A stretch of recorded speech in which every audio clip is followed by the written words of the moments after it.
Hi hello నేనండి మీ అరుణని. ఈరోజు నేనైతే గోడు చిక్కుడుకాయ ఫ్రై చేసేస్తున్నానండి. ముందుగా అయితే నేను గోడు చిక్కుడుకాయని ఉడకపెట్టేసుకున్నానండి. ఉల్లిపాయ పచ్చిమిరపకాయ కట్ చేసేసుకున్నాను. గోడు చిక్కుడుకాయ కూర చాలా రకాలుగా చేయొచ్చండి. నేనైతే ఇలా చేస్తున్నాను. ముందైతే ప్యాన్ వెలిగించుకున్నాను. ప్యాన్లో ఆయిల్ వేసుకున్నాను. ఆయిల్ వేడెక్కిన తర్వాత అందులో కాస్త పోపు గింజలు వేసుకున్నాను. పోపు గింజలు వేగిన తర్వాత కరివేపాకు వేసుకున్నాను. కరివేపాకు కూడా వేగిన తర్వాత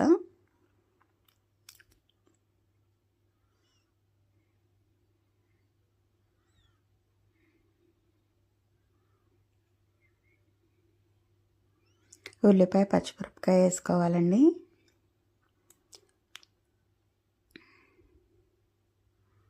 నాన్ స్టిక్ వాడేటప్పుడు ఆయిల్ ఎక్కువ తీసుకోదండి. ఆయిల్ ఉన్నప్పుడు మనం ఏమైనా వేయంగానే చిటపటమంటూ మీద పడుతుంది. కాస్త జాగ్రత్తగా ఉండాలి. వంటింట్లో చేతులు కాలటం సహజమేనండి. ఏదో ఒక పని మీద రోజుకొకసారైనా ఏదో ఒకటి చిన్న చిన్నవి పడుతూనే ఉంటాయి. కాస్త జాగ్రత్తగా ఉండాలి. నేనైతే ఉల్లిపాయ పచ్చిమిరపకాయ వేగిన తర్వాత పసుపు వేసుకున్నాను.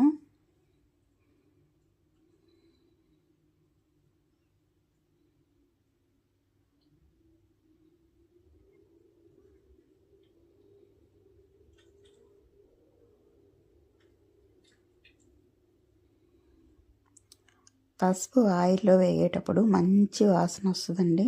ఆ వాసన చాలా బాగుంటుంది.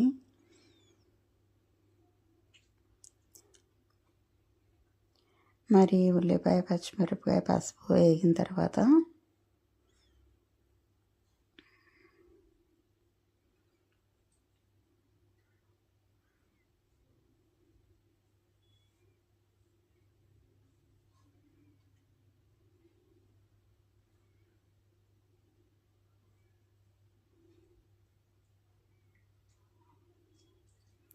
నేనైతే ఉడకపెట్టుకున్న గోడు చిక్కుడుకాయ ముక్కల్ని కూడా వేసేసుకున్నాను.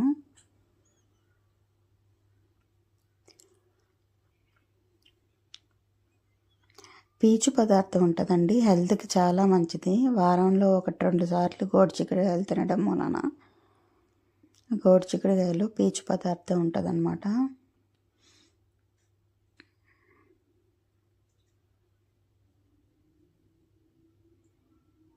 మొత్తాన్ని ఒకసారి కలిపేసుకున్నాను.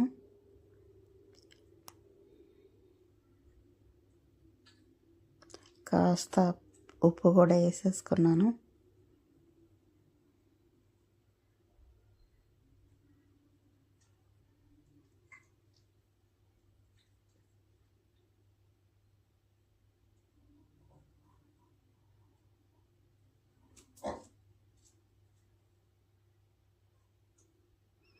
చక్కగా పొడి పొడిలాడుతూ ఉంటుందండి కూర.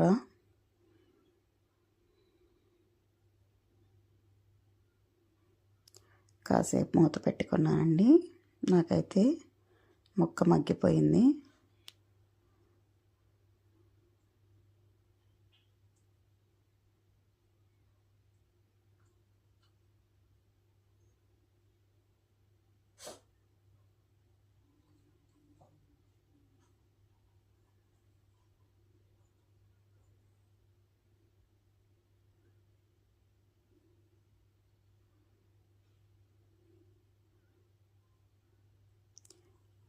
ముక్క మొత్తం మగ్గిపోయిన తర్వాత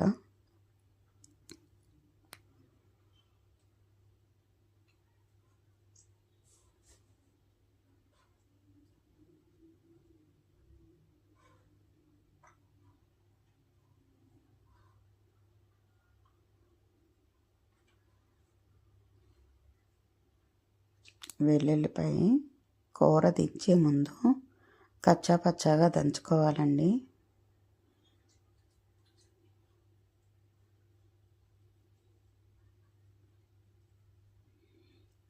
గోడు చిక్కుడుకాయ కూరకి మంచి స్ట్రెచ్చర్ని అయితే ఇస్తుంది.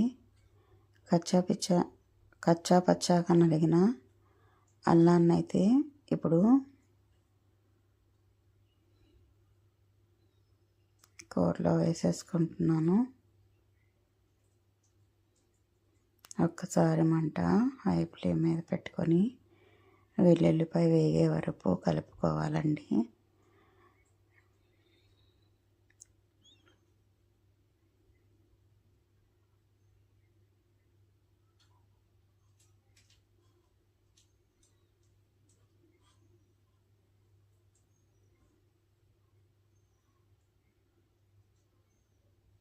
చాలా రుచిగా ఉంటుంది, చాలా బాగుంటుంది.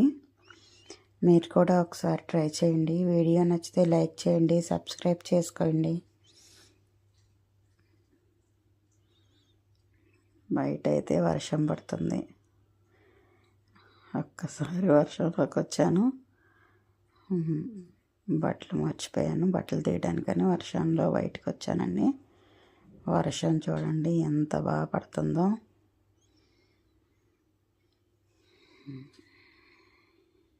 పొయ్యి మీద కూర మాడిపోద్దండి. వచ్చేసాను లోపలికి. కారం వేసుకున్నానండి ఫైనల్గా.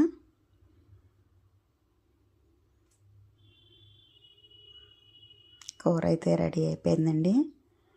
మరి గోరుచిక్కుడుకాయ కూర మీకు నచ్చితే లైక్ చేయండి. ఒకసారి మీరు కూడా ట్రై చేయండి. చాలా బాగుంటుంది. చారుల్లోకి, పప్పుల్లోకి, పులుసు కూరల్లో నంచుకోవడానికి కూడా చాలా బాగుంటుందండి. హెల్త్కి చాలా మంచిది, హెల్తీ ఫుడ్. వీడియో నచ్చితే లైక్ అండ్ సబ్స్క్రైబ్.